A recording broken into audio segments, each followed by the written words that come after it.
we'll see how it goes. There's a couple things at the end that you might want me to keep talking about, or you might say, listen, the day is done. We're done. Something I like to always mention at this time of day, you know, it's interesting when I was traveling around doing seminars with all kinds of different groups, they consider this type of training soft skills. And they would always schedule them around 2 o'clock in the afternoon. And, you know, if there's the most possible difficult time to actually do a training program, it's early afternoon.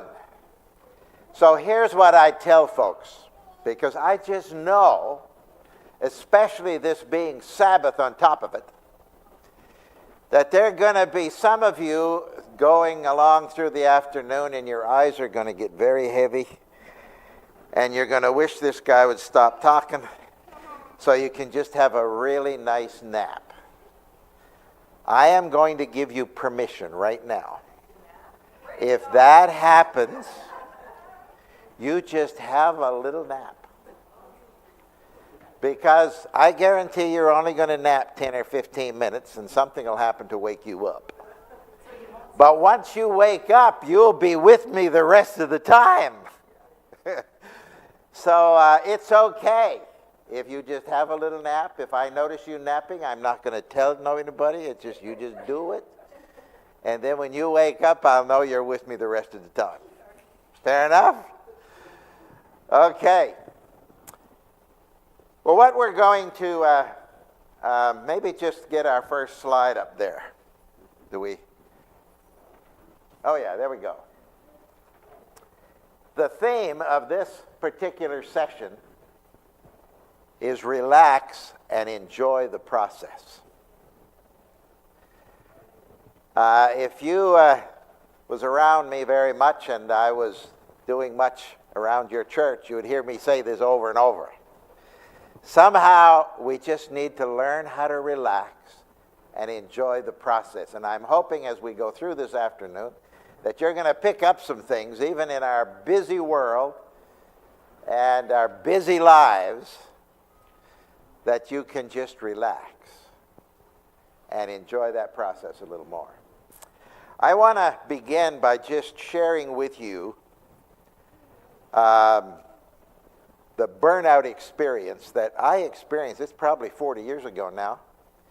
It was the summer of 1985. I think I shared this morning that I had been a pastor here in this conference for about 10 years. And about 83, somewhere around there, 82, 83, we moved to Newfoundland. And we were in a little outport down on the Burin Peninsula. And we got there, and there was a little church. Our attendance at the time was probably about 20 people. But they had a school. And back in those days, all of the schools in Newfoundland was operated by some church group. And the Adventist Church had several schools across the province, and one of them was in this little town. And they'd had a small building. The building that we had for a church wasn't as big as this room. In fact, it was probably about half the size of this room, and maybe just a little longer. It was not a very big building.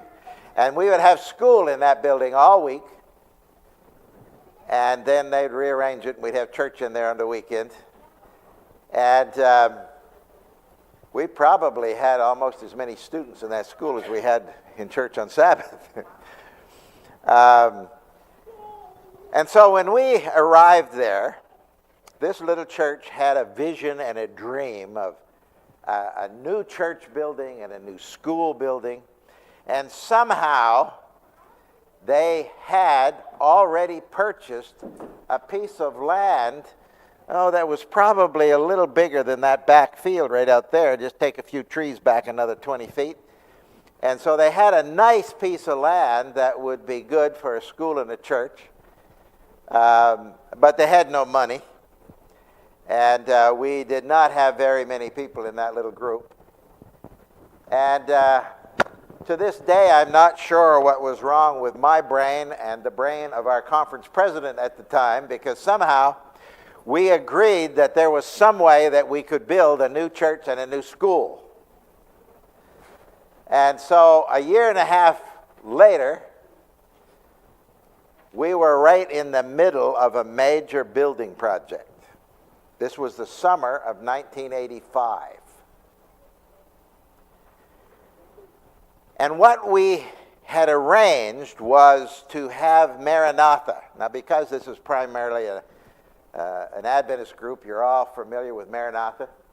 They're a group of Adventists across North America that they would arrange for a group to come and help build churches and schools. They still operate. And we had made an arrangement with Maranatha that they were going to send 50 people to Newfoundland, to this little community, in the summer, August of 1985. Now, how many of you have ever been to Newfoundland? Well, you're from Newfoundland, but you were in St. John's, right? But anybody else, anybody been to Newfoundland, any of the little outports? Yeah, so you're familiar with the little outports, right? And so this is just a small community, and we had arranged 50 people were going to come. Well, what do you do with 50 people in a little community where, in a way, some of these folks were going to bring their RVs, and there was a variety of things, and we had billeted some folks. We had a plan. But we had to feed them every day for 3 to 4 weeks. How do you do this? So we had to build some facilities, and in a way, to make a long story short, the long weekend, the Canada Day weekend of 1985, we had a group of some carpenters and different folks coming from across Newfoundland to help us get ready for this large group that was going to come in August.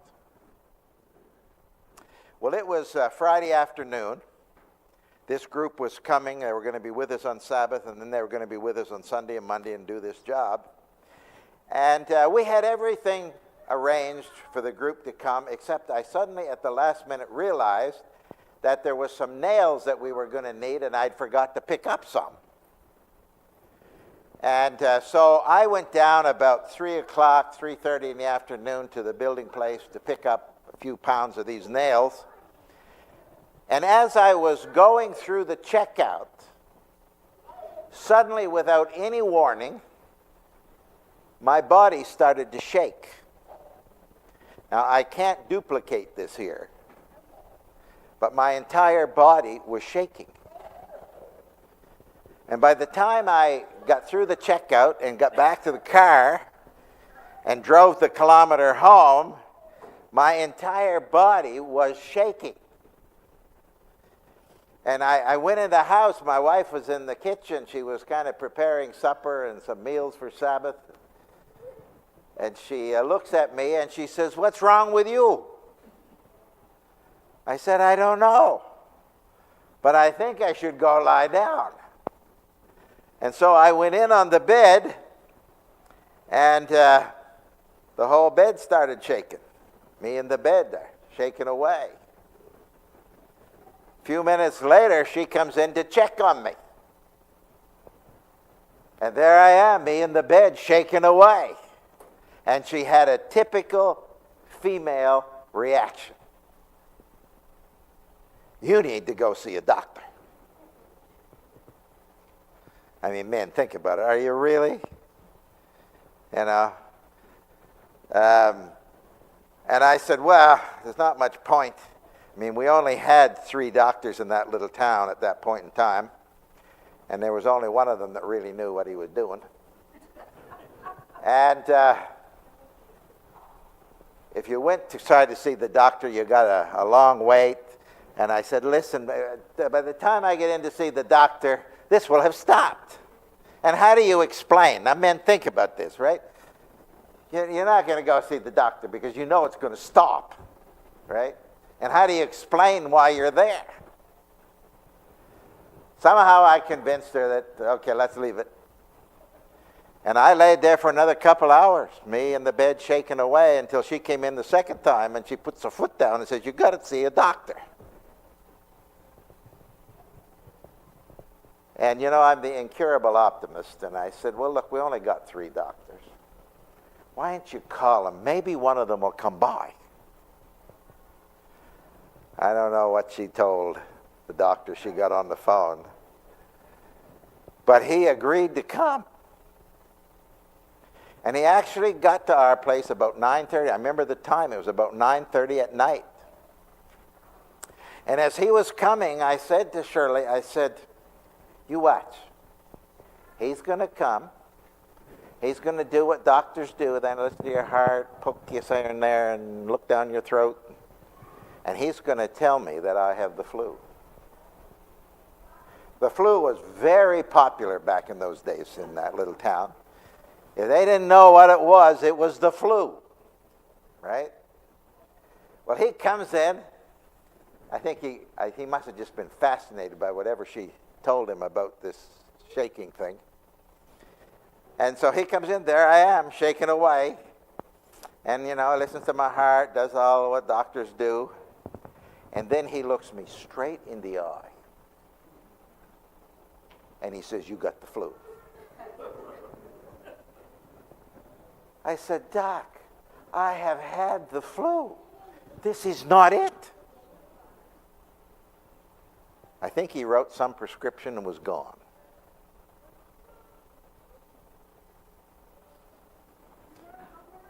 Well, 11 o'clock that night, it stopped just as quick as it started. Just done, gone. Stopped. I learned later that it was an extreme stress response. Now, I'd had a few stress response up to then. That was the most intense. I'd actually had some before we moved to Newfoundland that were on a more minor scale. But I didn't know that's what it was. And if I would have known then what I learned over the 2 or 3 years following that, I would have immediately gone to the doctor the next day and taken 3 months stress leave. But back 40 years ago, even the medical community didn't know a whole lot about burnout. The word was thrown around, and we're going to talk a little bit about the difference between burnout and excessive stress today. See, burnout is where you eventually get to the point that you can't function. Excessive stress is where you might be tired, but you have 2 or 3 weeks rest, a few days rest, and you bounce back, right? And so it was an extreme stress reaction, but instead of slowing down, and instead of taking some time off, I went into probably the busiest summer I have ever had. I mean, we had this group coming now within a month. And sure enough, first part of August, now if you have 50 people coming to build 2 buildings, you got to have all the materials in place. You have to have the foundations built. And so we had a lot of work to do through the month of July. But sure enough, 1st of August, the group comes. We are expecting how many? 50. We get 25. Average age, 65. In fact, the first week on the job, a really nice elderly lady drops dead. I mean, it was that kind of a summer. To top it all off, we had 4 really good carpenters come up from the U.S. And they were working alongside Newfoundland carpenters. Now, these 4 that came from the U.S. came from 4 different parts of the U.S.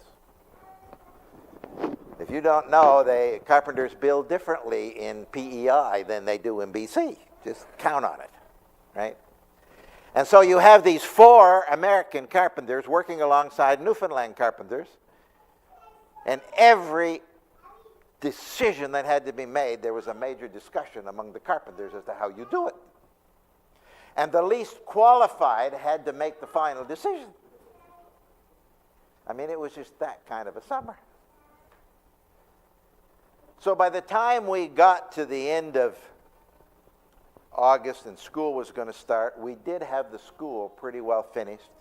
Wasn't quite finished, but it was far enough along that we could start school. The church, on the other hand, was maybe 15% finished. It was just the shell was up there, and that was about it.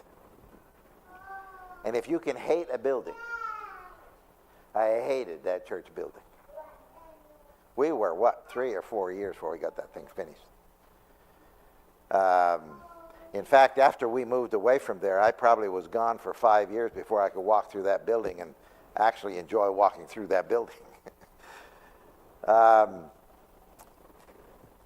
So I knew that I had to take a break. Our children were still preschool. And once school started, if you're going to find any heat in September and you live in Newfoundland, where do you head?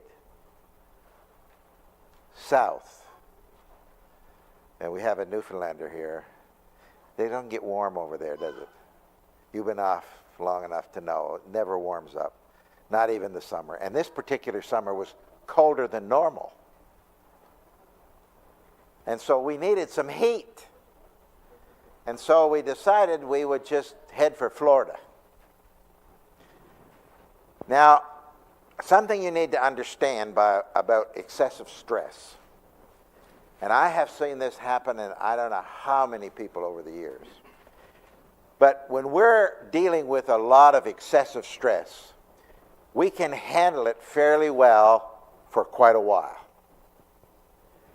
But if you finally get to the point where you're going to relax, beware, because it will hit you, and it will hit you very hard. We had not left, we were about 8-9 hours from the ferry. We had not left home less than 3 or 4 hours when it really hit me. I must have started to relax a bit before we left. But I went into the worst depression that I would not wish on my worst enemy. There was 3 weeks, I don't think I had a positive thought. It says something about my wonderful wife here that we survived it.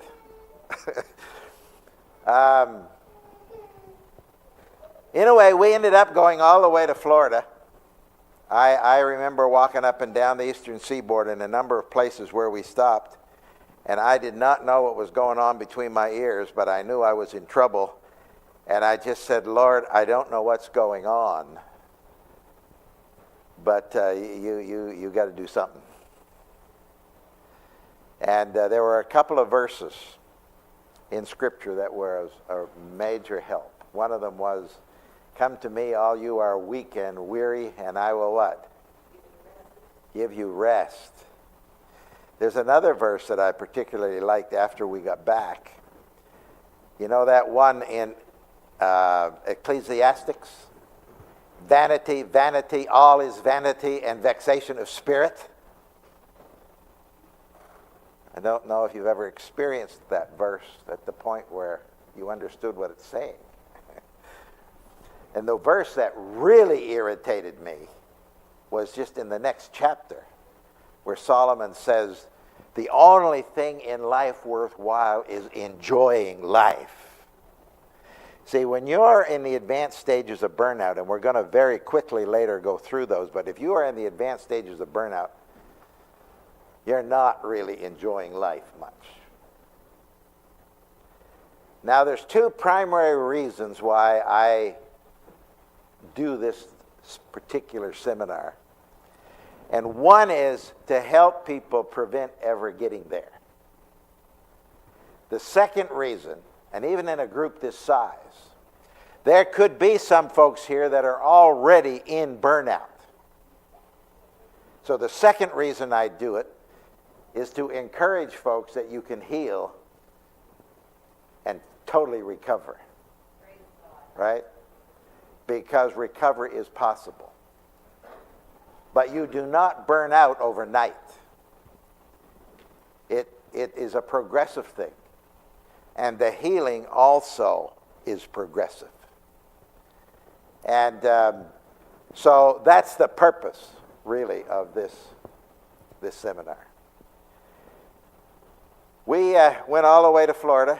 As I mentioned, the children were still preschool. I had a month's vacation. We took 2 months. I just took a month off. We were gone for 2 months.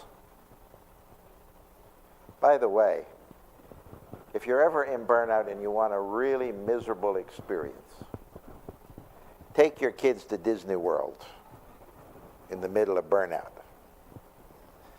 Our kids were young enough, they got scared just by Mickey Mouse, I think. Wasn't that Mickey Mouse or one of them scared them? Because they were a little too young. But everything is, you go to Disneyland, they sing all these fun little songs, everything's happy down there, and you're miserable, right? So I don't really recommend that. And heal, and then, and now it's so expensive, you don't want to go down there unless you're in a good spirit. You're wasting your money.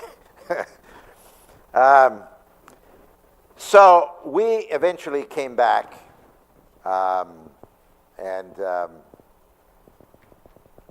we get back home. I finally go see a doctor. Doctor says, basically what's happened is you have used up all your reserves, all your emotional reserves, all your physical reserves. You're just plain wore out. So he said, you've been away for 2 months, so I can't really give you another 2 months off.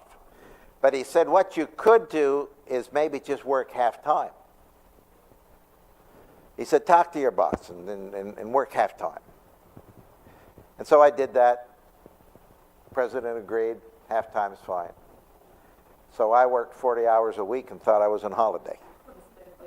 Right? I was probably 3 to 5 years. I would say it's probably closer to 5 years before I would consider myself really pretty much recovered. It was a long process. I did an awful lot of walking through Newfoundland bogs. Behind our house there was this Newfoundland bog. You needed big rubber boots. But the good news is you can heal.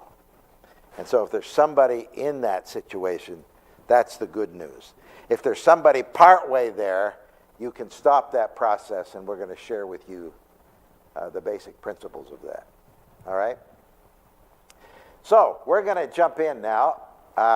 Now, maybe I should just share something right here before we go any further. You notice on your handout, so everybody has a handout. Everybody has a pen or pencil. Who does not have a pen or pencil? Who does not have a handout? Oh, we ran out. Okay, so do we at least have one for each? Well, somebody can have this one. I don't really need this one. Okay, Shirley, you need one? Okay. Anyone else need one? Even if some families could share one, if you,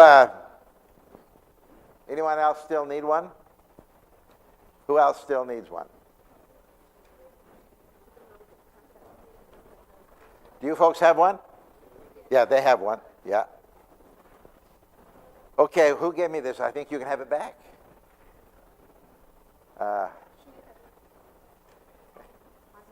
It's the second time round for these folks, so is this just going to be fun when you do the stress test? You'll have to kind of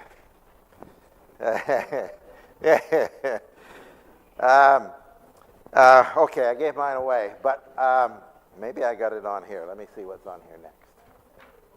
Okay, well, here's our goals. I'm just going to go through this very quickly. We just want to get you started on some things and help with the processing. And I want to introduce the book in detail because you'll notice in your handout and you'll notice on the slides as we go through that it's going to mention chapters in the book that kind of covers this.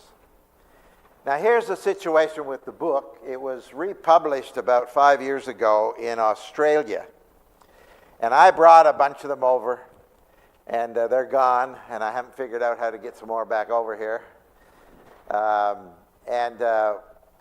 So there's two places if you'd like to get a copy of this book. One is on Amazon. You can get the Kindle version. And not only this one, but if you have a teenager or know some teenagers that can benefit, there's also one that our daughter wrote the storyline when she was 19. And for teenagers, it's very good. It's also available on Amazon. It's called Cooling Down Teen Stress. And also, both of these are available at ABC, the Adventist Book Centers. The reason I don't carry them, I called ABC to see what they would charge me for them. And with the exchange, they come to Pacific Press, they put the exchange rate on it and shipping to get it back over here. It's going to cost me $23 or $24. You may as well just do it yourself, right? And so if you'd like to get one, you can actually get the regular, not hard copy, but the regular copy at the Adventist Book Center. But I used to just always use this book as my handout. I mean, it was but we just can't have them anymore. I'm going to stand over here so I can follow this thing. Interesting how this thing, there we go. Okay, let's just back up. All right, so you see the ABCs of managing stress. This is really a simple overview of managing stress. And the first thing is awareness. If you're going to manage your stress, you need to be aware. See, what happened to me is I didn't even know I was stressed. As men, we're pretty stupid on that. The women would catch it earlier. I mean, I've done seminars with all kinds of groups. Women catch it much quicker. I don't know how many men I've had in stress seminars. I mean, they're at the cliff ready to fall off, and their wife has been telling them this for 6 months. And they still didn't believe it until they did the stress test, and they finally went through the seminar, and then they finally said, you know, dear, I think you're right. Right? Awareness is critical. You have to be aware of what's causing your stress and what degree and how is it affecting you. B is balance. You've got to find out what is balance for you. And balance is different for all of us.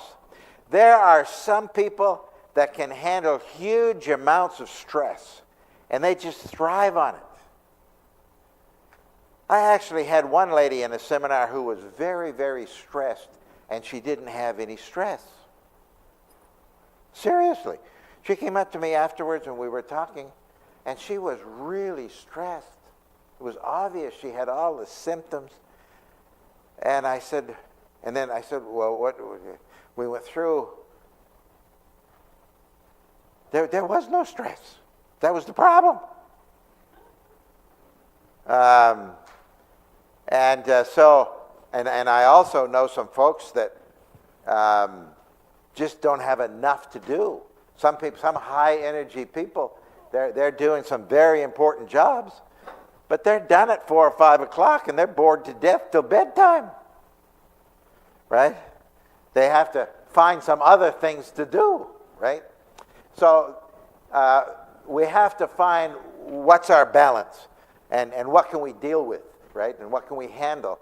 And of course that can be different, you know, as we're younger, as we get a little bit older. Sometimes you just can't do when you're 50 like you used to do when you're 25, right? And so there's that adjustment that has to come into that mix. And then there's control. You need to take control of your stressors. Now there's some things of which we have no control.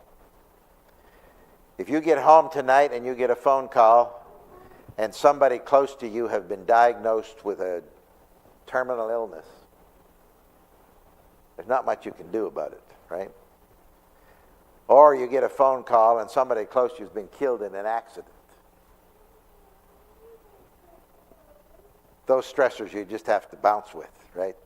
You have to use all your reserves and you bounce with it. But most of our stressors, we have control. And we have more control than we think.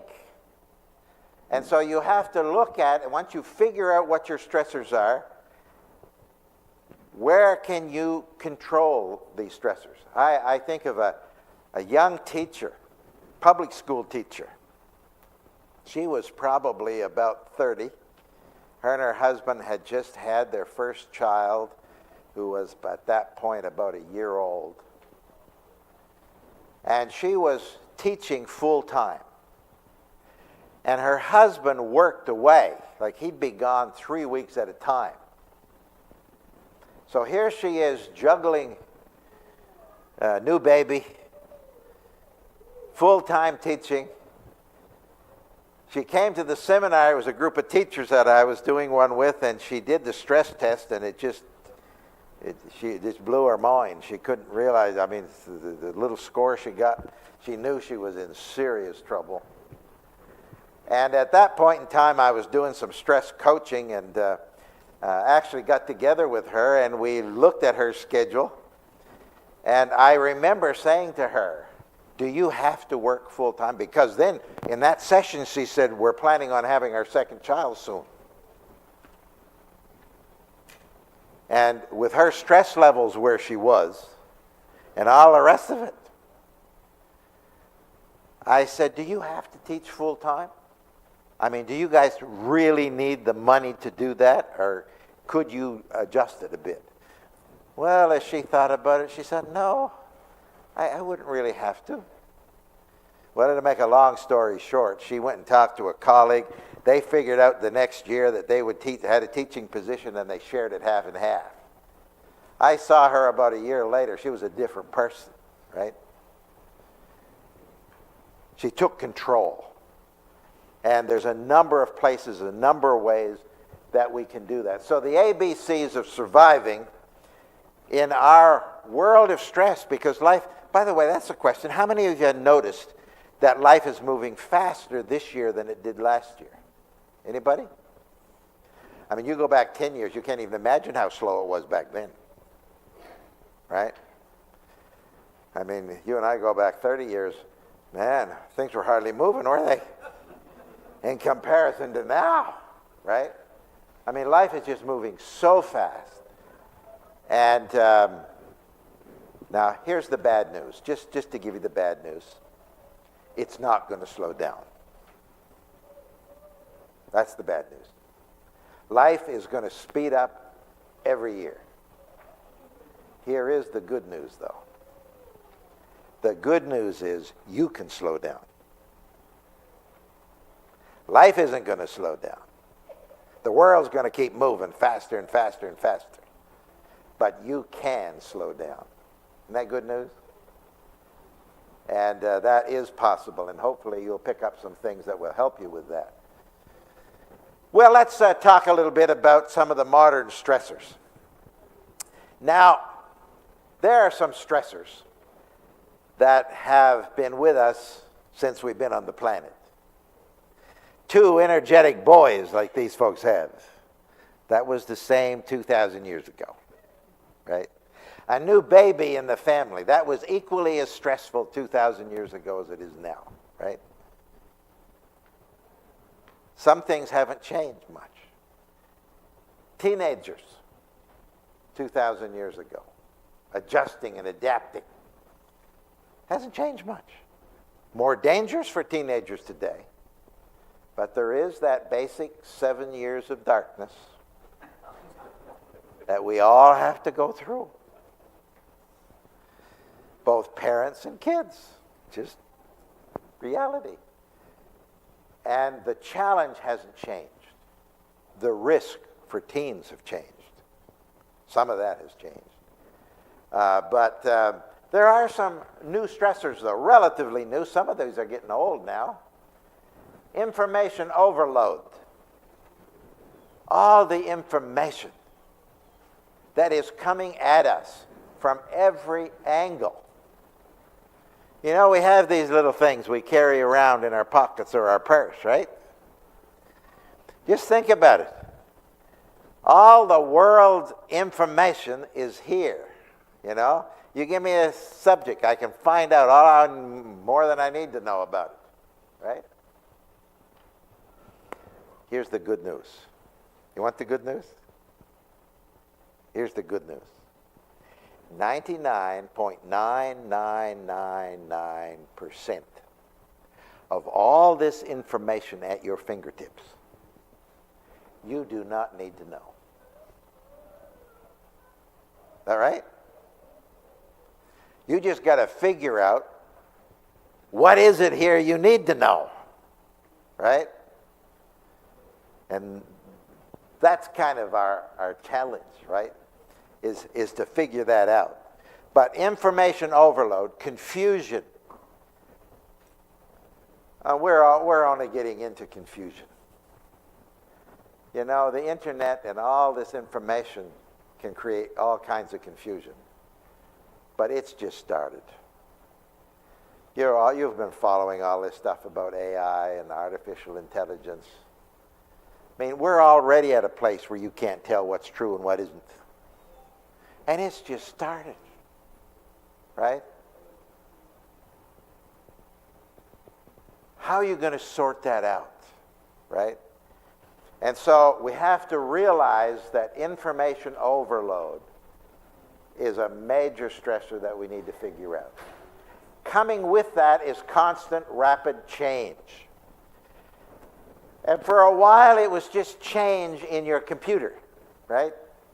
You know, for a while it was you figure out the program and then they change it, and that change was enough. Now it's global change. All kinds of changes happening so rapidly, so fast, and we don't like to change. Do you like to change? No, you don't like to change. We are human. We are creatures of habit. We like to do the same thing over and over. Now, we may have a healthy attitude to change. There's certain changes we like. There's improvements that happen. But basically, we don't particularly want to change. But it's happening so fast, and it's creating a lot of fear and a lot of concern. We got to go through these very quickly. Unrelenting decisional overload. All the distractions. You know, you can't even read an email anymore without something popping up to distract you. Have you noticed that? I mean, you go on some website and you're right in the middle of the paragraph and you're beginning to understand what it's saying and something pops up. The Weather Network is terrible for that. I mean, you finally found where the temperature was, and before you can read the temperature, some ad pops up. Right? I mean, the distractions, right? And that's all techno-stress, all the distractions. And, of course, there's the isolation and the loneliness that comes with all the technology. You can spend your life in technology, right? And then there's the combination of all of them. They're actually studying the combination, right? And how it itself is a separate stressor. So there's all kinds of relatively modern stressors. Okay, so we want to do this little stress test. So did you find the page where it says the stress test? I think it's the second page. I've lost my sheet here. I'll peek on somebody's here. This one, yeah, the stress test. We're going to take a few minutes now and do this little stress test.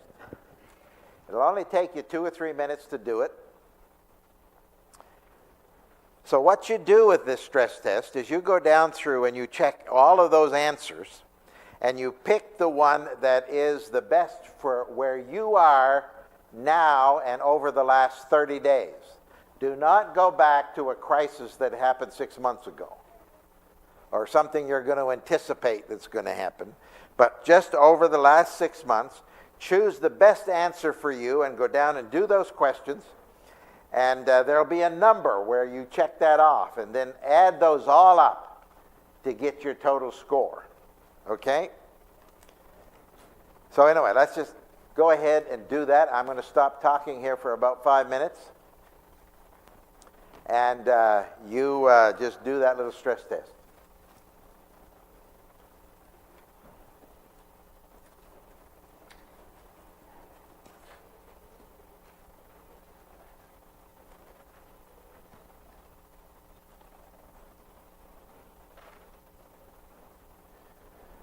By the way, and you folks just work away on that, I forgot to mention to those that are watching online that this handout that they're doing here is actually on the Charlottetown Seventh-day Adventist Church website.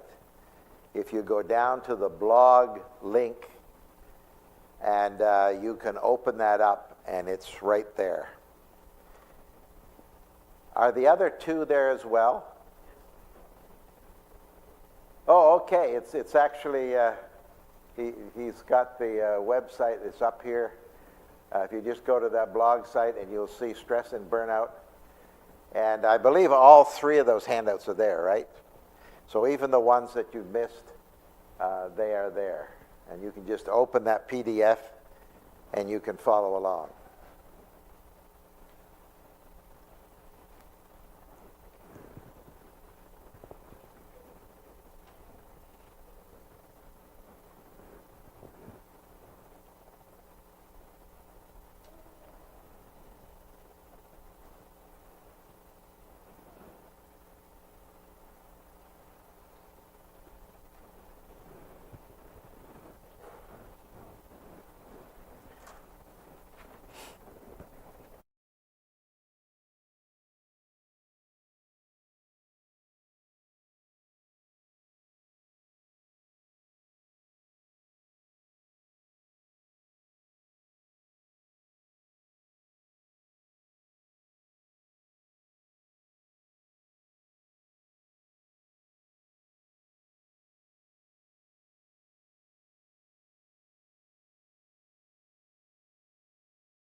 Let's just see how you did on this stress test.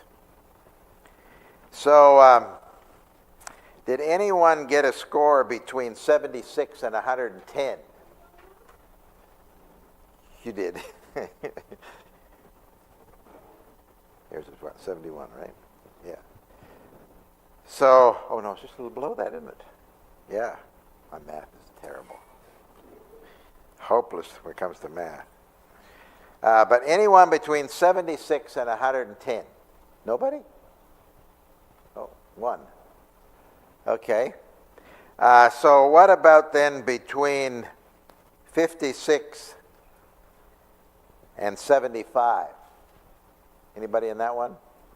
That tends to be a little more popular area. So what about between 41 and 55? Okay, we got some in that area. And what about below 41? Do we have anyone below 41 that's comfortable raising your hand? I would be very surprised in a group this size if there's not somebody, or maybe a few folks that are below 41. Not everybody wants to share that, and we can understand that. But if your score was below 56, okay, 56 or below, then you need to figure out, is this short-term or long-term stress?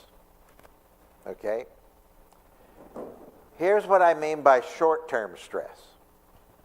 Short-term stress is some things that have happened maybe in the last 3 to 6 months that you see an end to, right? They're significant stress, but you see an end point. Long-term stress is where you have some chronic, long-term stressors of which you see no end to. Okay? And maybe you've been dealing with this for a couple, 3 years already. Now, if you have a low score and it is chronic, long-term stress, that's the stress that's really dangerous. That's the stress that will really make you ill. Okay? And so if you're addressing some of those, then you need to, when we get to the section, which we're going to go through very quickly today, because I debated whether to even try to put it in a 2-hour session, but I thought I would put it in and we'll go through it and you can review it on your own. But you could be very much in some of the advanced stages of burnout. Now, if it's short-term stress, there's a good chance that you can pick up some things here and very quickly improve that, right? The long term is much more critical. Okay, how many had a chance to do the stress warning signals? If not, you can do the stress warning signals while I talk about it. But you see down there in the bottom of the next page, there's a little box that says stress warning signals. So what I want you to do is to check off any of those that you are currently experiencing that are unusual for you. Okay? So those of you that have had a chance to do that, or just go down there and do it. What's the categories here? You've got the physical signals, behavioral signals, emotional signals. See, they're all different categories. So how many checked off at least 2 on that page? Maybe you haven't had a chance to get it done yet. A few folks have had at least 2. Anybody had 5 or more? Yes. Anybody got 10 or more? Yeah. You've checked them all off. Well, here's the good news. Whether you checked 1 or 2, or whether you checked 25, once you resolve the stress that is triggering those, they all disappear. And why do you suppose that is? Because stress affects us all differently. One person may have the same score on the stress test. In other words, their stress levels are pretty equal. One person might check off a couple of stress warning signals. Another one checks off 20. We're just all different, right? I remember a young lady actually, was in one of our classes, and when we had finished that with the stress warning signal, she says, and she didn't say it real nice, she just said, "You know, I only checked off one. Do you think it's significant?" And she said it kind of half nasty. And I said, "What did you check off?" She said, "Thoughts of running away." I said, "That could be very serious." It's not a matter of how many, right? It's a matter of what's causing those, and then how do you resolve it, okay? All right, that's a little stress test. These basically are designed to help you be aware of your stressors. And some of you were probably pleasantly surprised. You got a score better than you would have thought. And there's others, the score was worse than you thought, because you thought everything was fine. And sometimes we need some kind of an objective assessment to help us realize exactly where we're at. And this is just a very simple thing. You can do it a number of different times. You could do it 6 months from now. You can do it a year from now. And I have used this for years, and it's one that I picked up that had been well tested before I started using it. And I have used it long enough that every once in a while I will still see somebody that keeps a copy of that in their desk drawer, and will do it every 6 or 8 months just to see how they're doing. So it's something you can use ongoing. Now, seeing that we got you folks a little stressed out over your stress, just to give you some perspective now, all right? A little bit of perspective. And you think there's stress in your life. You know, you're stressed all right, but there's some more intense stress around, right? And then there's this one. Listen, pal, I work 2 jobs. I got a shaft in a divorce. My car is making a weird noise. My kid dyed his mohawk pink. And my dog had a litter in the living room. So don't tell me I have one item too many unless you have a death wish.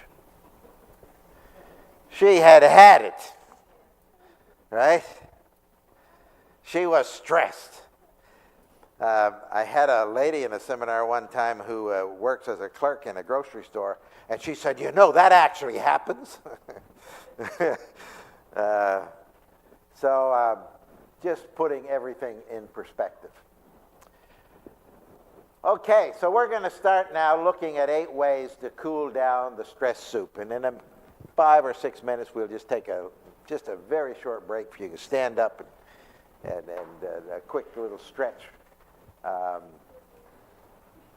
So here's where you learn how to relax and enjoy the process. Now, this is where there are some really good chapters in that book. And this first one is chapter 3. Now, as we go through these 8 ways, the original title of my book was "Don't Eat the Soup as Hot as They Cook It." So I want you to picture a bowl of your favorite soup, but temperature-wise, it's too hot. And if your soup is too hot, there's a number of ways you can cool it off, right? And so as we go through these things, I want you to apply the parallel. Okay? Now, there's one way you can cool off your soup if it's too hot, and that is you just let it sit. If you let it sit for a little while, what's going to happen? It's going to cool off. But there's some of you could not cool off your soup that way. Why?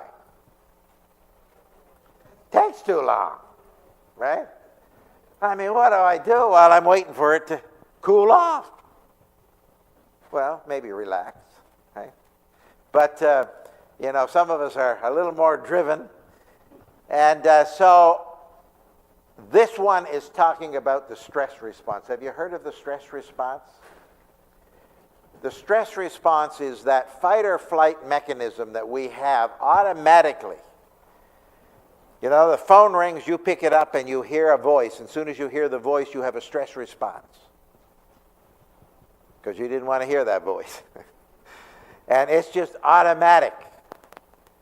Or maybe you open up a letter, and it's a bill that's $1,000 more than what you planned. You have what? A stress response. Just automatic. Now, you can control that stress response to a point.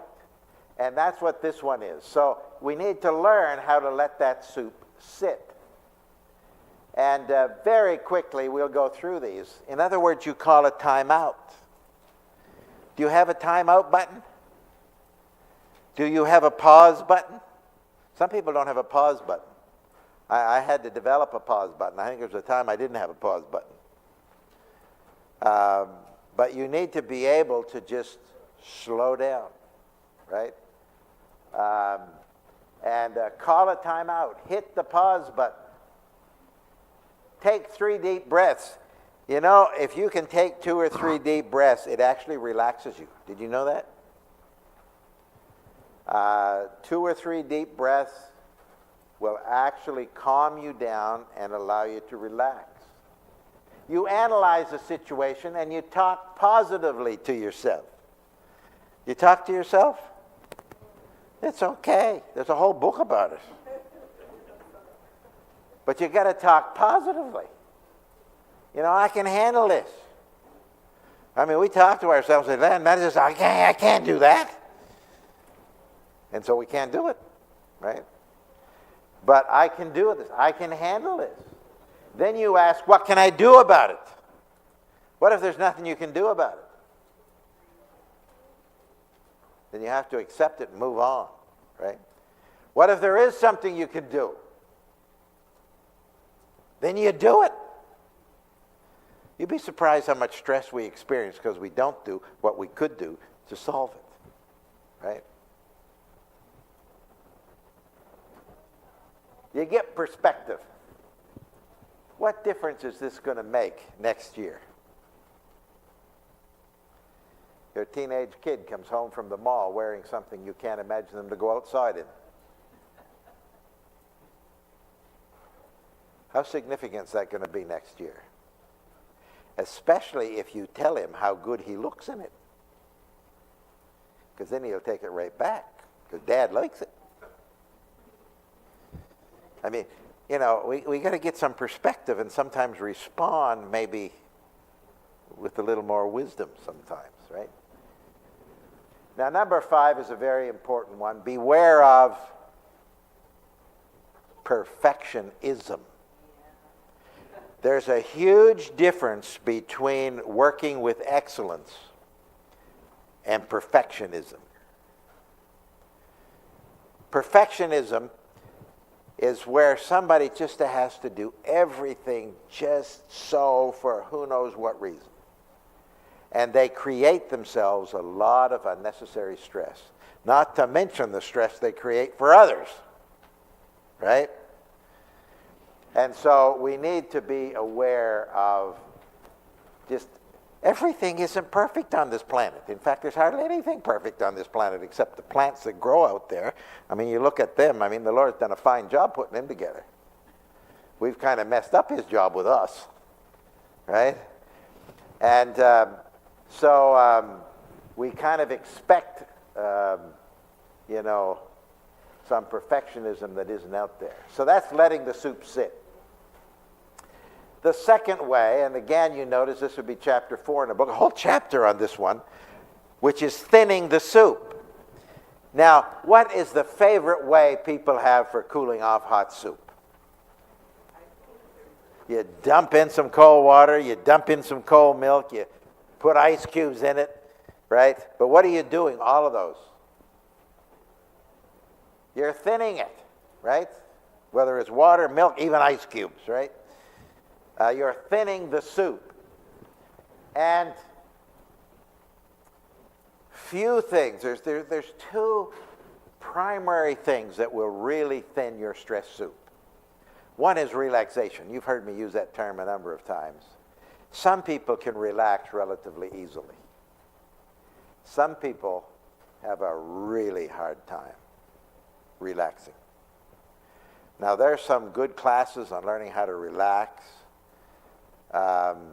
And if you're one of the folks that have a hard time relaxing, then you may need to look at getting some help with that. Because you notice we talked about the stress response, which is, what's the word? Stress response is, it just happens, right? You can't stop it. You can slow it down, but it's going to happen, right? The relaxation response is what? It's voluntary. Just because you've had a very busy day and you finally have done the dishes after supper and you sit down in the chair, it does not mean you automatically relax. You have to decide to relax. You might need to do something that triggers relaxation. Physical activity, walking half a mile will trigger the relaxation response. Having a good belly laugh will trigger the relaxation response. So for some people, a nice warm bath will trigger the relaxation response. You need to find out what it is for you that triggers the relaxation response.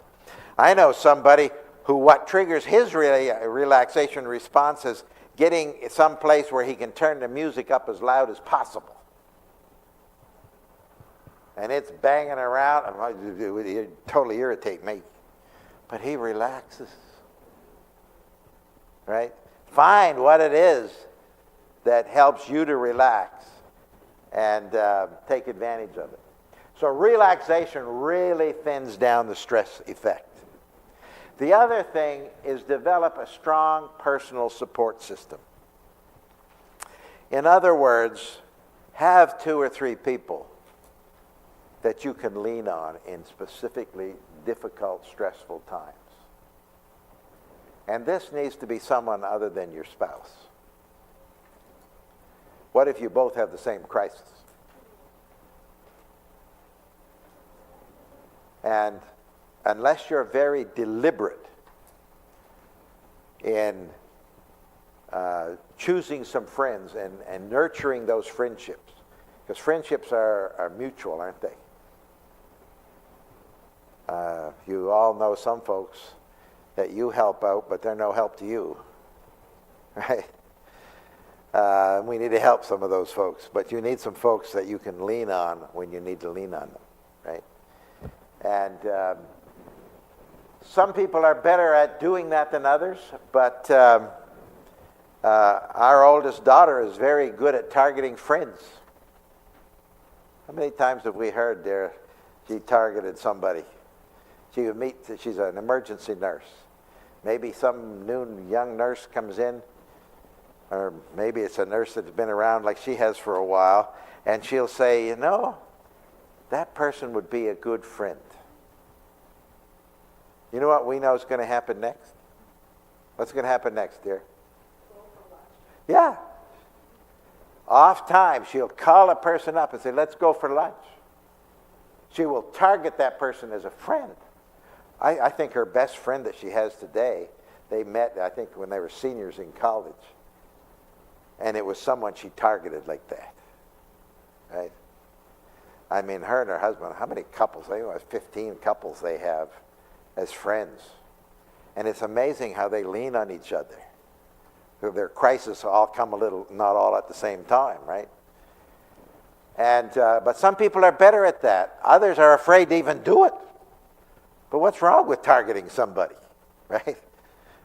As a friend, right? It's okay, by the way. So part of this seminar is saying, okay, it's okay to do some things that you might not have thought about, right? And so that's thinning the soup. Then there's stirring the soup. If you stir that soup, it'll cool off a little faster, won't it? So this one I compare to physical activity. You all know what physical activity is. It's sometimes called exercise. And you need to be very careful you don't follow Mark Twain's advice.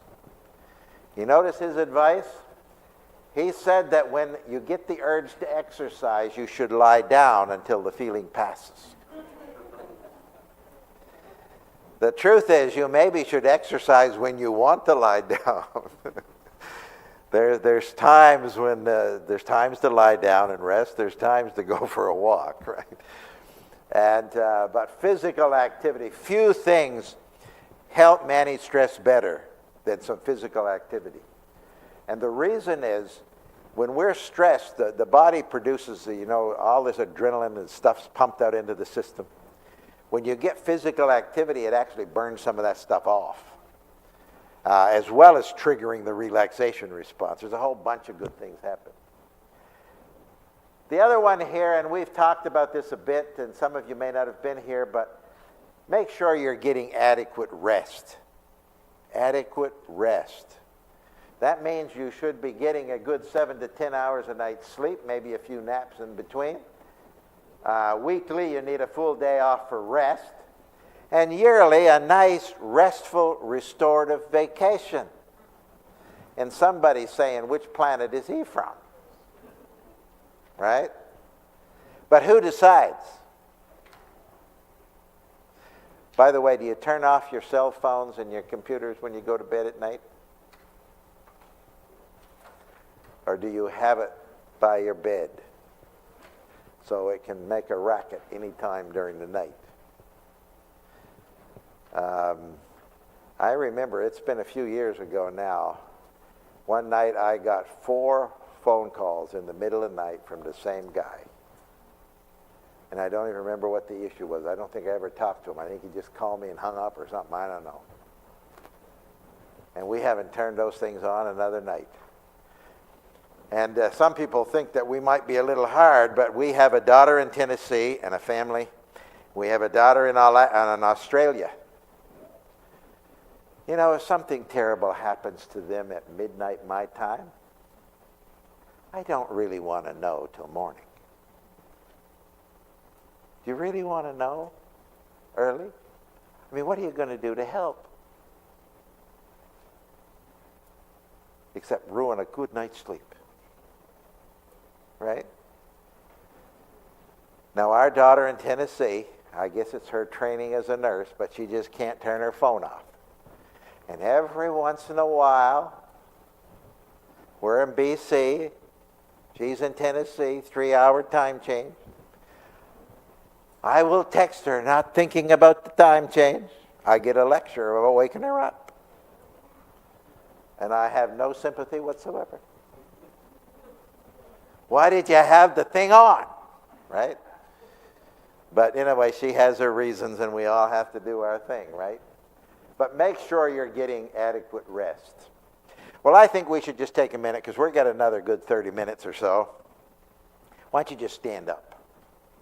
Just stand up, do a stretch or two, walk across the aisle or something, just to get a little blood circulating. I thought about it, I could get you that one before. You know which one it is? Yeah, you know which one it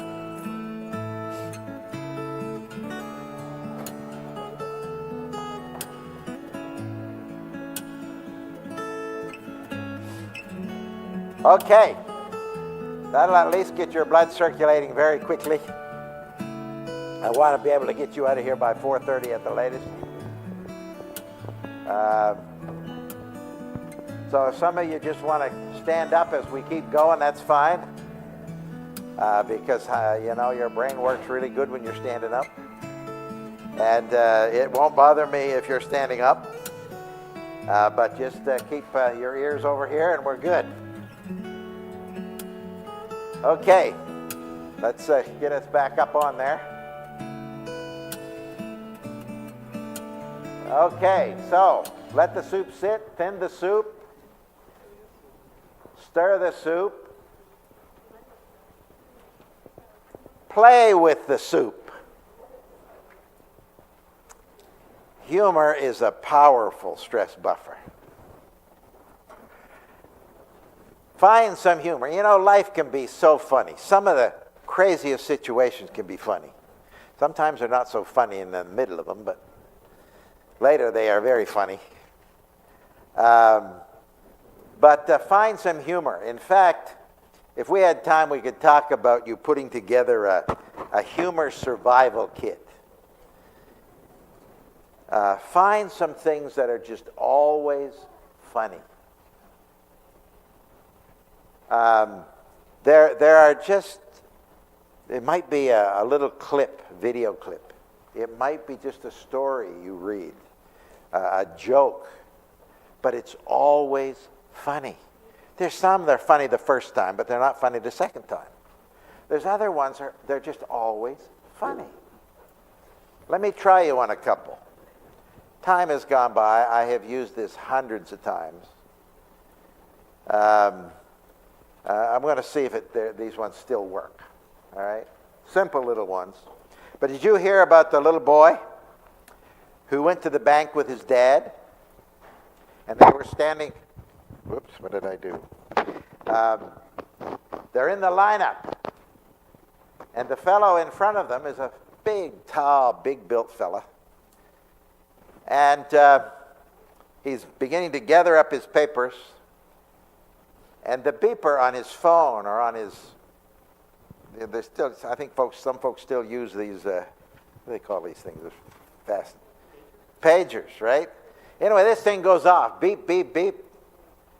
And he says, "Watch out, Dad. He's backing up."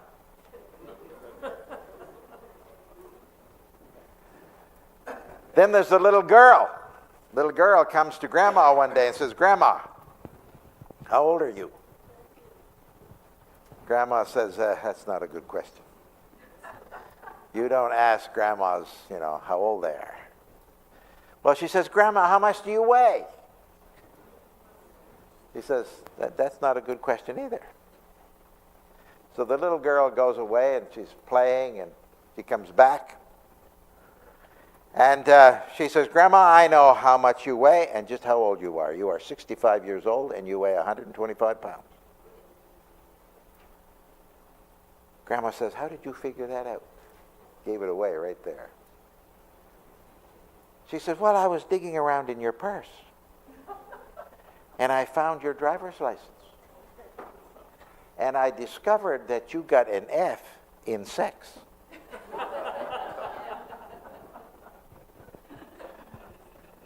Anyway, just a couple of things to get you started. There's some good, clean jokes out there that are very funny. And but develop a good humor survival kit, right? Okay, so you play with the soup. I'm playing with my clicker, but nothing's happening. What is happening? Okay. Make sure the soup is nutritious. This is the same sentence for those of you that were here last night that I shared last night. We're not going to talk a lot about nutrition like we didn't talk much about exercise. But eat at the proper times a variety of natural foods in quantities to maintain ideal weight. But eat good food. I had a fellow in a seminar one night. This was just a small group, about 15 people. We were sitting around tables. And this fellow was very high-strung. He was just, I had known him. He ran a computer shop. This was when we were living in Kelowna. And I'd been in his shop, but he was just very high-strung. And for some reason, he learned about this seminar, and he shows up. And he comes in with a little one of those small bags of potato chips, and he's kind of eating them, right? We come to this thing about nutrition. I guess he had a tinge of guilt or something. Because he said, I'm eating these. This is the only food I've eaten today. Well, I was more concerned about that than I was eating a few potato chips. I mean, how do you manage stress if you're not eating? You got to have some fuel, right? And we need some good fuel, right? So that's the nutrition side. Now, this one we need to spend just a little bit of time on. Beware of poison in the soup. This is the negative side of some things. And here we're talking about deep-seated stress. When most people think about stress, they think about what I call superficial stress. I am too busy. There's not enough time. Maybe it's people problems, right? All kinds of superficial stressors. Here we're talking about deep-seated stressors. These are things that affect all of the superficial stressors, okay? Here we're talking about internal stress. Things like low self-worth, unresolved grief, guilt, unnatural fear and anxiety, hopelessness and depression, negative emotions, negative attitudes. So we're going to jump down into just a couple of these. And you notice there's 5 chapters in this book on deep-seated stress. In fact, when we republished the book 5 years ago, we added 4 chapters. And those 4 chapters are all dealing with deep-seated stress. One of them is on dealing with grief. Oh, well, the first one up here is guilt. Let me just ask you a question about guilt. Do you understand the difference between good guilt and bad guilt? Anybody know what good guilt is? What's good guilt? Yeah, okay. That little one wouldn't be so much, but the big one would be, yeah. But why is that good guilt? Yeah, but you just know it's probably not the best food for the whole bag, right? You know, you might eat a few of them, but if you eat the whole bag, right? Good guilt is when you've done something wrong according to your value system. All right? In other words, I'm sorry? Oh, I wasn't, no. Good guilt is where you've done something and you know it is wrong according to your value system, right? What's bad guilt?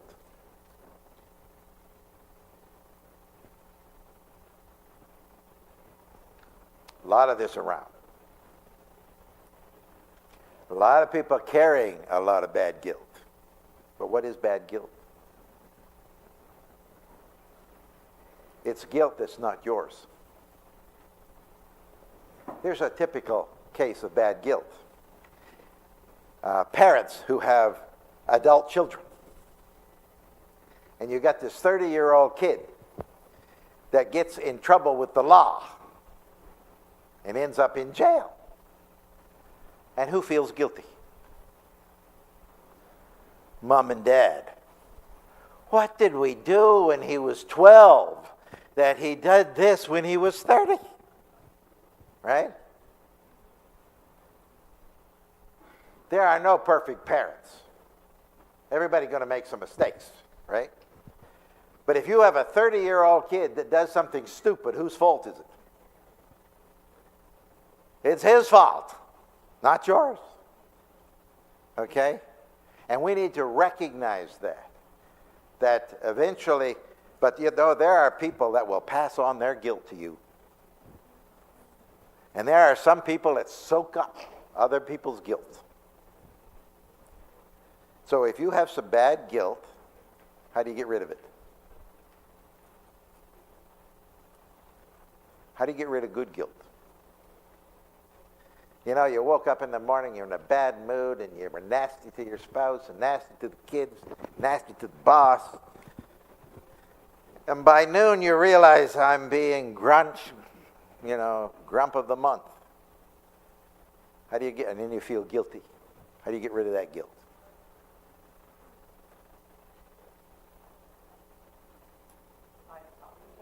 Apologize. You make it right. Right? Now, how do you get rid of the bad guilt? What was it?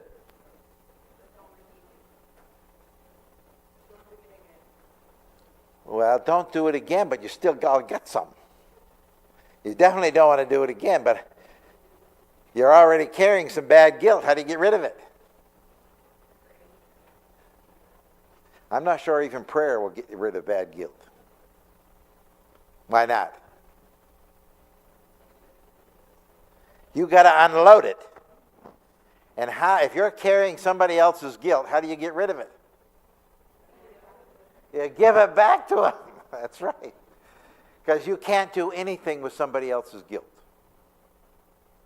Right? Figure that out. It's amazing how many folks are carrying around stuff that they, not even theirs, right? Negative emotions. Anger, hostility, hatred, jealousy. You know, there are times when people will do there's some nasty things happen on this planet. And somebody may have done something really terrible, really nasty to you. But you need to unload it. And forgiveness is a powerful stress management tool. Now, forgiveness does not mean you can do it again. Right? Forgiveness means you unload it. Now, there's some things that have been so serious and so hurtful that you can't unload it without some professional help. And if you need to get help, you get that help and you unload it because it's a poison in the soup. Grief, unresolved grief. We don't only experience grief when somebody dies. We experience grief at any loss, whatever the loss. And we have to process that. We need to, it is a process. And depending on how intense that is, it's amazing how many folks are carrying around complicated grief, which is a whole piled up grief. One of the seminars that I've done and been involved with a number of times is grief recovery. I remember very clearly one of the first ones we did at the British Columbia camp meeting. There was 2 women in that class. We had a class of about 35. And there was 2 women in that class that I had known for 20, 30 years. And they showed up in this class. And they both had had a recent death in their family. But as we did that seminar and we looked at the losses through their life, both of them at different times came to me and they said, I didn't realize, but 20 years ago, and they would share with me what had happened. You know, I never resolved that grief. I've been carrying that around for 20 years. And we all have a multitude of losses. And sometimes we just simply need to get the help and work through.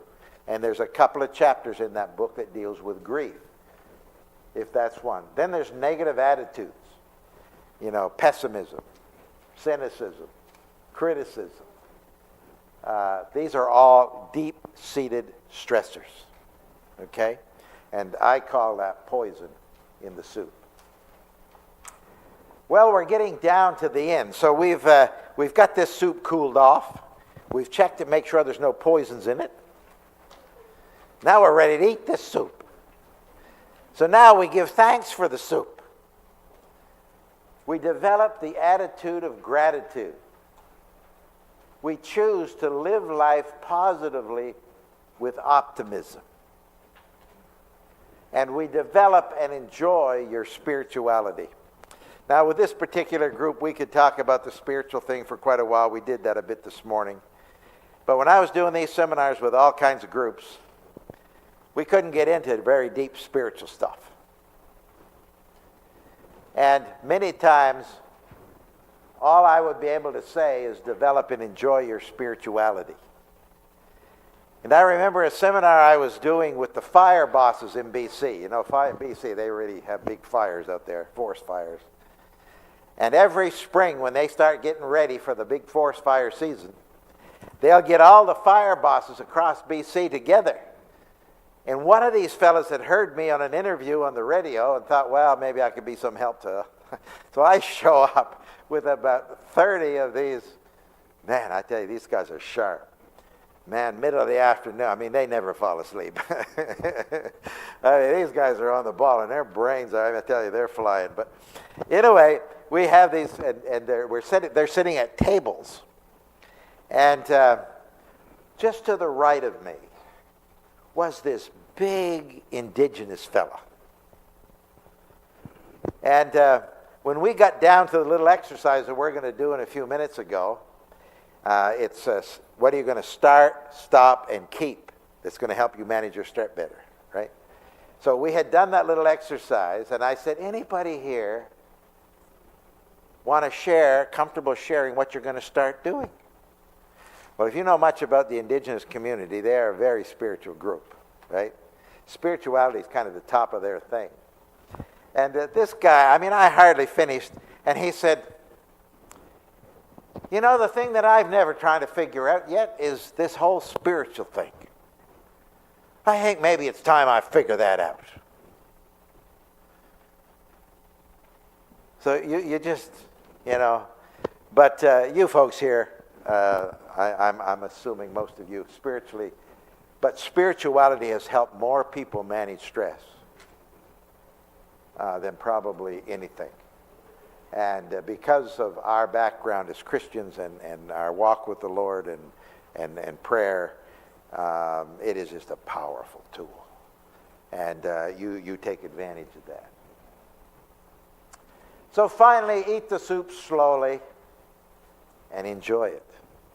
In other words, eat the soup relaxed. Right? Relax and enjoy the process. And you notice down there, it says joy is a choice that comes easier when you're rested. Do you believe joy is a choice?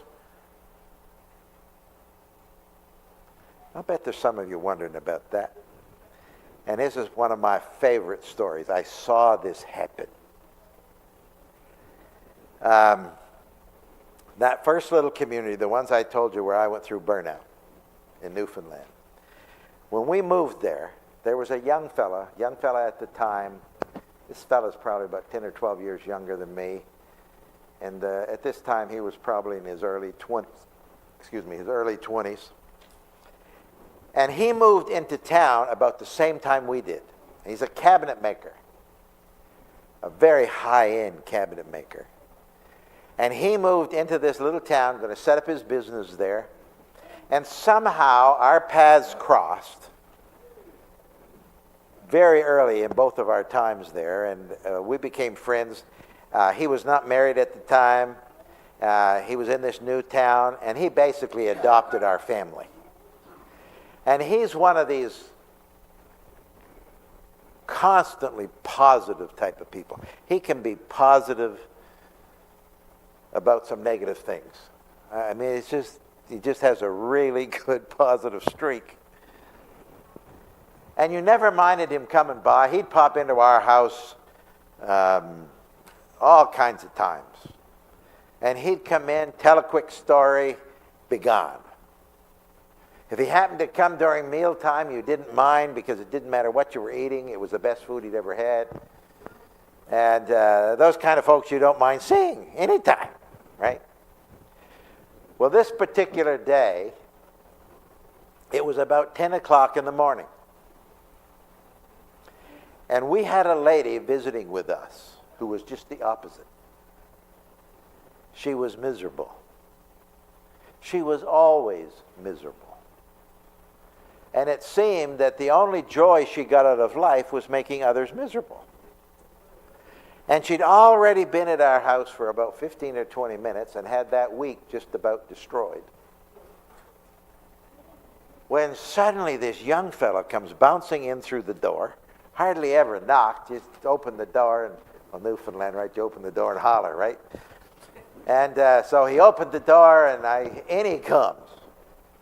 And you know, these kinds of folks are not really good at sizing up the seriousness of the situation. They're like bulls in china shops. And he just came in there, had some exciting story that happened, and he gets right into his story. And he's about halfway through his story when this lady had taken all the joy she could for that month. And right in the middle of his story, and I cannot say it as negative and nasty as she said it, because their paths had crossed. They knew each other. But as miserable as she could say it, she looked right at him and she said, "Every day's a great day for you, ain't it?" Only she said it as nasty as you can imagine. And you know, he was still standing up. And you could almost see him kind of wobble a bit. The negativity just really hit him. But these folks are pretty quick on the comeback. And he got his bearings, and he looked straight at her, and he says, "You're right. Every day for me is a great day. Because 3 years ago, I decided that every year was going to be, or every day was going to be a great day." He made a choice. Now, to fully appreciate that story, you need to understand a bit of his history. When he was 7 years old, his parents separated. Him and his older brother, for the next 10 years, were in a number of, what do they call these homes? Foster homes. And they experienced about every kind of abuse there is. But somewhere in those teen years, he resolved those deep-seated stressors, because abuse is a deep-seated stress. And he decided that every day for him is going to be a great day. Now, I've kept in touch with him over the years. He got married. He has 5 children. I've talked to him when he's really been down. And he'd call up, and I could tell, man, something's not right. But I'd say, "What in the world's going on?" "Oh, I've been taking on too many jobs. I've been just too busy. I'm just exhausted." And I'd say, "Okay, so you got to slow down." "Yeah, I got to slow down, you know."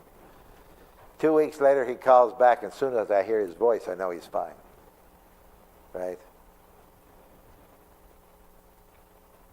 But joy is a choice. And if you can't make that choice, then there's some deep-seated stressors destroying your life. And you need to unload them. And if you need to get some help to unload them, you unload them. Life is too short to carry that junk around. And there is healing. That is the good news. Okay, you notice on your worksheet, there's a whole list of things. 102 practical ways to cool down the soup. Under every one of those 8 things, there's very practical things you can do. And we're not going to talk about that. We're going to jump right over it. And because I added this, we need to very quickly go through, what if you already ate the soup too hot? There is a difference between excessive stress and burnout. And we're going to go through the stages to burnout. But first, let's look at the difference. Excessive stress is the overuse of your coping capacities. Too much activity, too much change, you're tired, you may have some mild depression, physical illness. I think of a young man in a little town in Saskatchewan. We had about this many people. And it was a Chamber of Commerce group. And this fellow was sitting about where our brother is, right on the end, right back there. And only it was the back row. And this guy was probably his mid-30s. And he was sitting there, and I noticed right from the beginning, I wondered, why is he here? I mean, if you do a public stress seminar, there's probably some of you here that came just, it's happening on Saturday afternoon, I'll come and check it out, and maybe I'll learn something. If you do a public stress seminar, nobody comes for that reason. They're stressed. Most of the folks that come to a stress seminar are feeling serious negative stress. This guy had no stress. I mean, I could tell by looking at him. I mean, he relaxed, right? And so my brain is thinking, okay, why is this guy here? And so anyway, we go through the seminar. We do the stress test, talk about the stress test. And I'm just getting ready to go into the 8 ways to cool off the soup. And evidently, he knew most of these people in this class, and they knew him. And so he felt he had to tell everybody why he was there. He says, I bet some of you are wondering why I'm here. I didn't say it, but I thought, yeah, I was wondering. He says, I'm here because I do not ever want to be as tired as I was a month ago. He had just come back on the West Coast. See, on the East Coast, if you want to go find heat, you go to Florida, right? On the West Coast, you go to Hawaii or Phoenix, right? He'd gone to Hawaii. He had just been in Hawaii for 3 weeks. Probably a wasted vacation, because he probably slept the entire 3 weeks. But by the way, you don't go on vacation when you're tired, do you? Do you make sure you're all rested? I hope so. I mean, why are you going to spend money going on vacation if you're tired? Huh? I mean, think about it. I mean, I have slept through. I mean, in the early days when I first started working, there's a couple Christmases I don't even remember. Because I slept through them, right? I mean, why go on a holiday when you're that tired? Get rested up first. I mean, if you're going to spend a few $1,000s on a holiday, why sleep at all? Well, this guy been to Hawaii for 3 weeks, slept the whole time. But he came back, rested. See, he was not burned out. I'll bet when he left, he thought he was burned out. He was not burned out. He was stressed out, right? It was excessive stress. And he wanted to make sure he didn't get that tired again, right? So that's excessive stress. Burnout, well, I described a little bit of burnout. Burnout is where you deplete your coping reserves. You're overwhelmed by life. It is complete physical and mental exhaustion. And I came... we're going to very quickly now go through the steps to burnout. And I'll show you where I was. I was at stage 6. Not stage 7, because stage 7 is really dangerous, all right? So very quickly, just so you can write in the answers on your sheet, you can go back and take some time and read through this. If you really need some extra help, go there and get a copy of the book. And read this chapter. But we're going to go through this fairly quickly. The first stage of burnout is enjoying positive stress. You want to enjoy stress, right? Who are the only people in town experiencing no stress?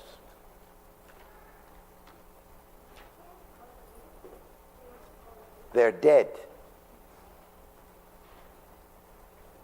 Not the best option. I haven't been dead, but, I just don't think it's the best option. Right? So you want some stress. Stress is the spice of life, right? So the first stage is where high energy, I call it the honeymoon stage. All right? It's a very positive stage. Then you have two stages that most people don't even know they happen. It's the fuel shortage stage.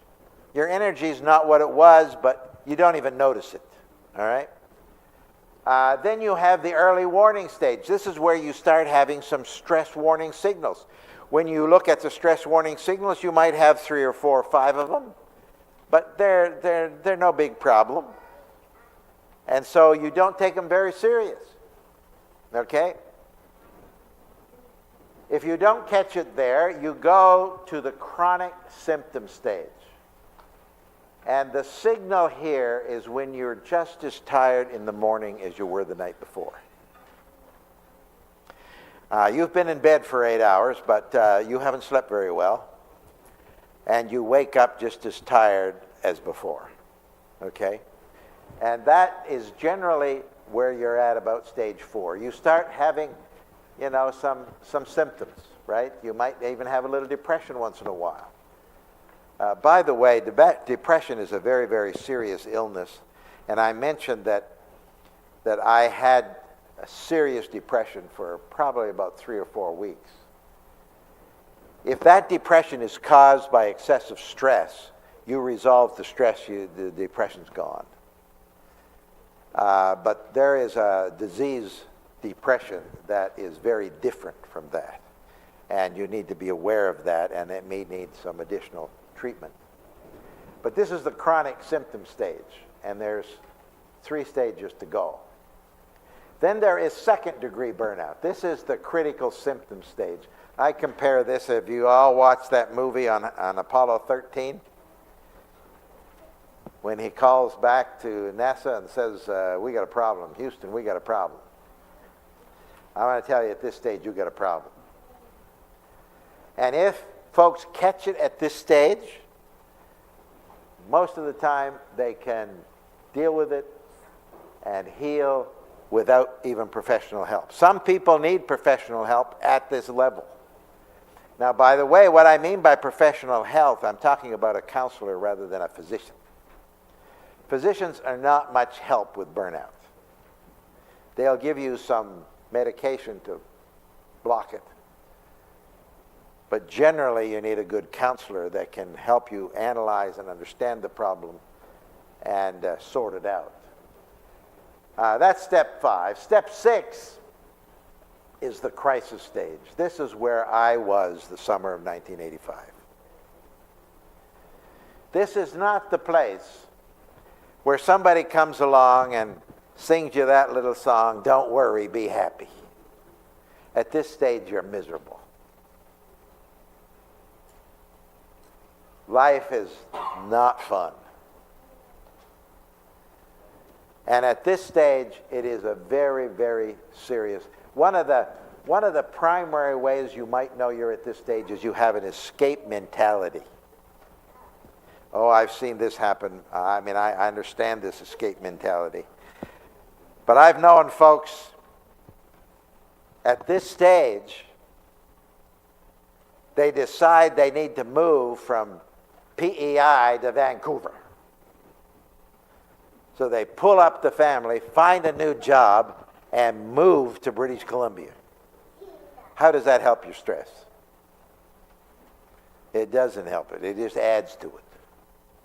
Now, it may be that you need to find another job and move to BC, but heal first.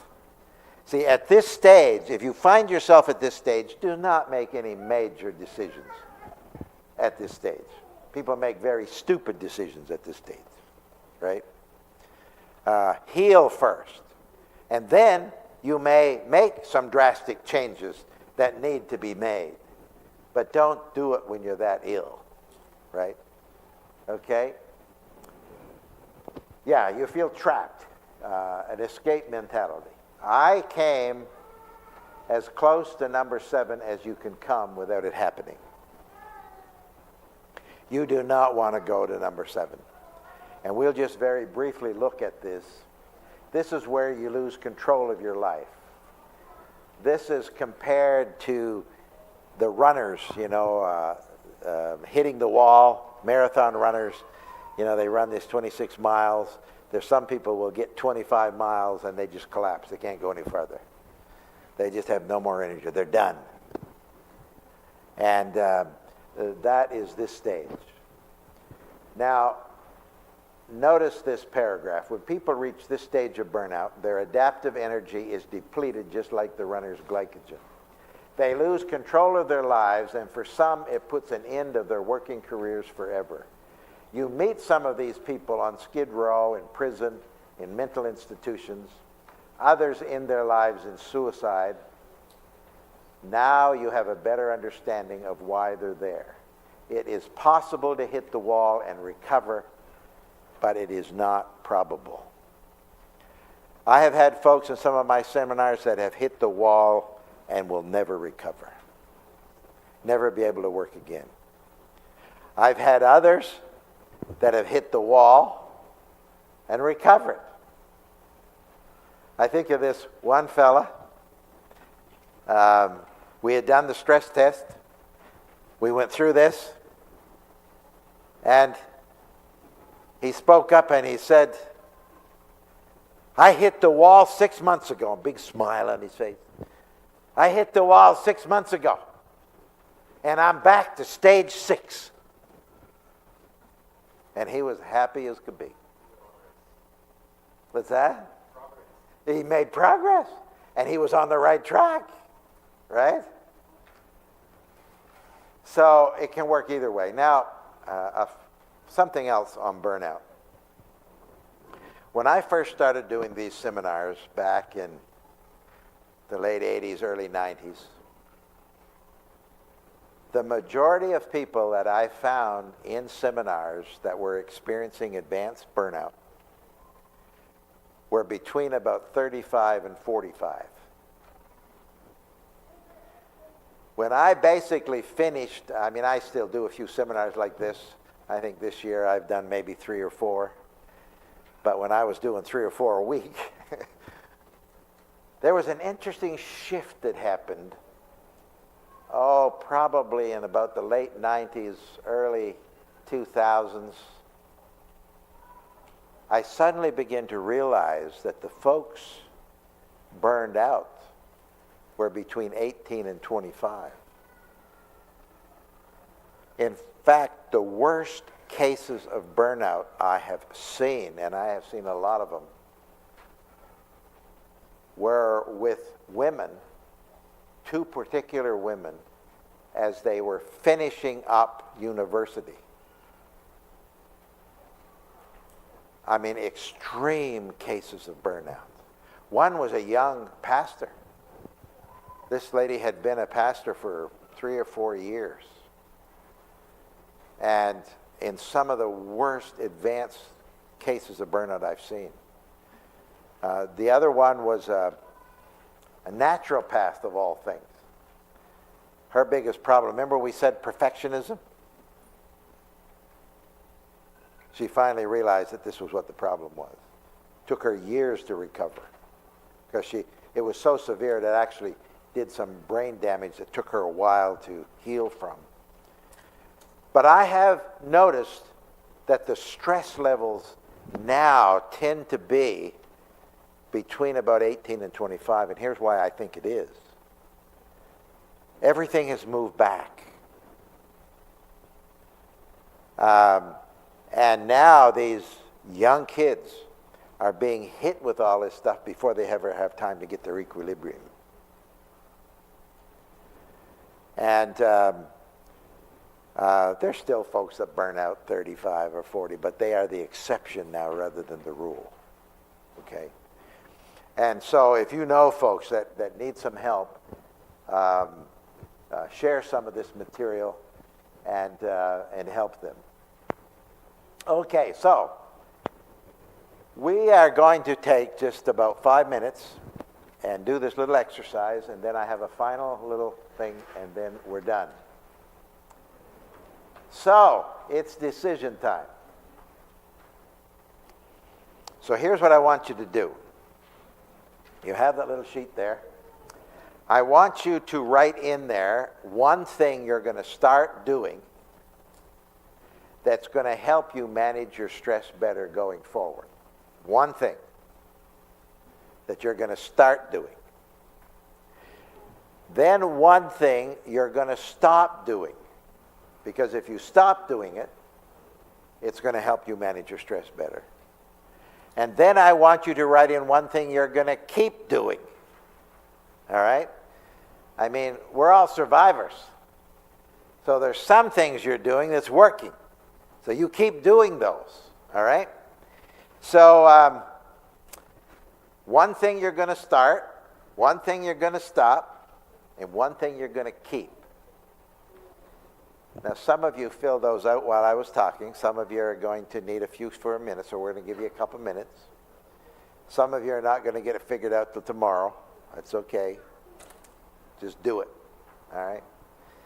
So I'm going to give you just a minute or two to focus that. Now, the things that you write in there are not things that you're thinking about doing. This is decision time. These are things you are going to start doing or stop doing beginning right now. All right?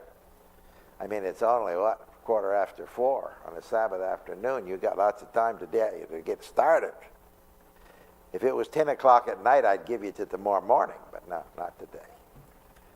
All right? So this is what you're going to start doing. All right?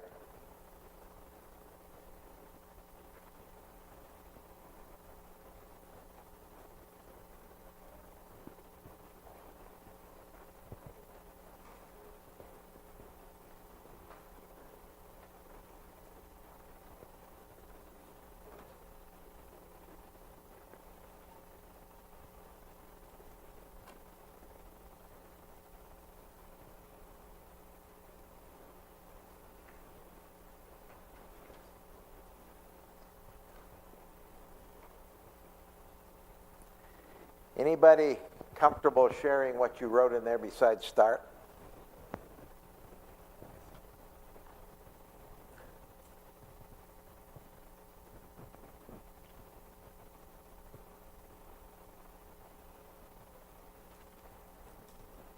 What are you going to start doing? What are you going to stop doing?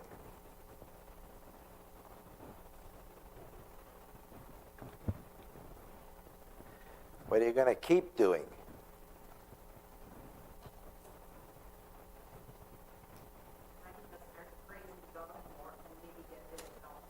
Okay, good. I'm going to keep exercise. Yes. I'm going to stop talking to a person that's very toxic Okay. for a while. There are some toxic people we have to move out of our lives. And it may be permanent. It could be temporary. Yeah. Those are good ones. Anyone else want to share anything? Any questions or comments before we just move on to the final story?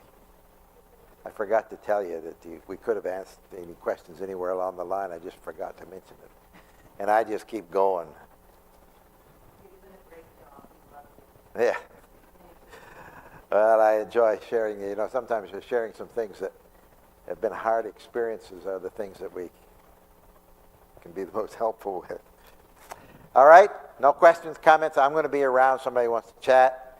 But here's the final little story, and then we're done. It's called Adapting to the Circumstances. This little story comes from Australia. And it says, when trainees for the Royal Australian Air Force were given an examination, one question read, what is the first thing you would do if you were piloting an aircraft and the King of England fell out the back seat? One trainee said, I'd swoop down, try to catch him. Another said, I'd fly off and disappear. Another one said, I'd commit suicide. A teacher in one seminar said, well, you could sing God Save the King. But what's the correct answer? If you were piloting an aircraft and the Queen of England fell out the back seat, what's the first thing you should do? You should adjust adjust the trim tabs to compensate for the loss of weight in the rear section. In other words, you got to keep that plane flying. You got to adjust the trim tabs, right? And I just hope that somehow this afternoon, or even in some of the other sessions, that you've picked up something that will help you adjust those trim tabs so that you can just manage stress a little better. You know, as Christians, as Adventists, we can see and we know that our world is headed for deep, deep trouble. The good news, we can relax and enjoy the process. You know, I've been shocking a few folks. I might as well shock you guys. I believe that the Lord's coming is close enough that I might still be living when it happens. It really is that close. There are folks think it's 50 years down the road. I doubt it. I was part of a revival back when I was in college, in Adventist college. There was a revival that happened across about 6 or 7 of our colleges in North America. And my generation, some of you here fit that category, was determined that they wanted to be alive when he comes. I tell you, you got to get cracking if I'm getting up there. But I believe it is that close, and it could be that close. And but I'm not stressed about it. We don't need to be stressed about it. This whole world's going to fall apart in front of our eyes. It's okay. He's got us. I'll finish up with one little story. Anybody ever listen to C.D. Brooks preach, the old black preacher from down the south? He did a week of prayer when I was at Southern. I graduated in 71 from Southern. He did a week of prayer. He was just a young fella then. And he, in one of his messages, he's talking about the crossing of the Red Sea. The opened up. And he said, in that group that went through the Red Sea, there was some young mothers with children. There were farmers with sheep and cattle. There were old folks that couldn't move very fast. And the word went out. You remember the cloud that was the thing in the front went to the rear to protect them from the Egyptians? The word went out. Just take your time. Relax. Nobody's going to get you. Isn't that good news? But whether we live or die between now and the second coming is irrelevant. Right? We just need to be able to relax, trust the Lord. But if we do die before he comes, it's going to be a very short nap. I want to pray with you. Pastor, anything before I pray with him? Let me pray first, and then you sing the hymn, and then you pray. All right? Let's pray. Father in heaven, we just want to praise and thank you for your amazing grace, for the redemption that you've provided, for the knowledge and information we have, that we can relax and trust you. Lord, I want to pray for this group here. You know their hearts, you know their needs. I barely know them. They're young, they're older. But Lord, I just pray that you draw close and just teach each of us what we need to learn today. Go with us. Guide us by your grace and get us safely to your kingdom at last. In Jesus' name. Okay.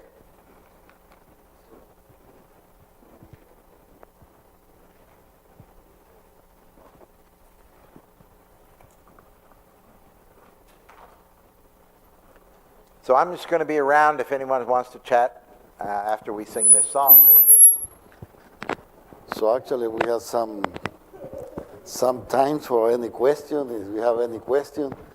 So we want to thank Pastor Cameron for his time and the willingness that he has to help us. And I believe those who attended today, I was saying that I was giving a book for those one who bring a friend that never came to the church. Is there anyone? No? Okay, so then I'm going to keep the books for later. But I want to sing 294. And I want to mention there is hope and there is help. We are not alone. The Lord God is there to help us, and He has a lot of instruments in this earth to help us to go through. So you are not alone. When you need some help, just, speak to Him, and He's going to lead you to the proper way where you can get help. So before we sing our songs, I was planning to have some time for question and answer, but Pastor was making some questions, and I didn't see anyone, willing to ask any question. But if you want to talk to him one-on-one, so Pastor, I believe he has some time, and just take your time. So 294, can we stand up, please? Remember this, there is power. Power that we don't have to forget that is available for each of us. Would you be free from the burden of sin? There is power in the blood, power in the blood. Would you all a victory win? There is wonderful power in the blood. There is power, wonder-working power in the blood of the Lamb. There is power, wonder-working power in the precious blood of the Lamb. Will you be free from your passions and pride? There is power in the blood. Power in the blood, come for a cleansing to Calvary's die. Respond for power in the blood. Power, wonder-working power in the blood of the Lamb. There is power, wonder-working power in the precious blood of the Lamb. Would you discern for Jesus your King? There is power in the blood, power in the blood. Would you daily His praises to sing? His wonderful power in the blood. Wonder-working power in the blood of the Lamb. There is power, wonder-working power in the precious blood of the Lamb. Amen. Do you believe that there is power in the blood of Jesus? Yes. As I said, we are not alone. Remember this Bible text, Philippians 4, 6, and 7, and bring it with you and use it when you need it. Let's pray. Dear Heavenly Father, we thank you for blessing us during this weekend with your presence and the leadership of your humble servant, Pastor Cameron. We thank you, Father, for using him to open our eyes and minds and see that we are not alone. There is hope. There is help. There is a way, Father, you have established to help us to overcome anything that is preventing us from coming closer to you and to be healthy. Father, we put Pastor Cameron and his family in your hands as we put every single person who committed to be here today. And those who will following us through Facebook and YouTube, Father, we put them in your hands. Be with the sick and help us, Father, to be instruments in your holy hands to bring hope to other people. Everything that we have learned during this weekend, help us to put that in place in our life and use it to help our friends, family members, and anyone that we have an encounter with them. Father, we thank you for everything you have done for us. And thank you for giving us the assurance that you are always with us. Thank you so much. In the name of the Lord Jesus. Amen. Amen. We thank you so much for coming, Pastor Cameron. We thank you so much for your time.